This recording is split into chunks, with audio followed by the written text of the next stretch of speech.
Natutulog na siya. Natulog ng mahilig. Mahilig niya. Ayaw nga, mahilig siya. Alam, mahilig ka.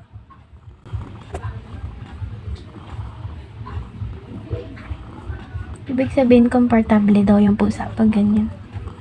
Sinabi sa akin ate Han. Mahilig siya.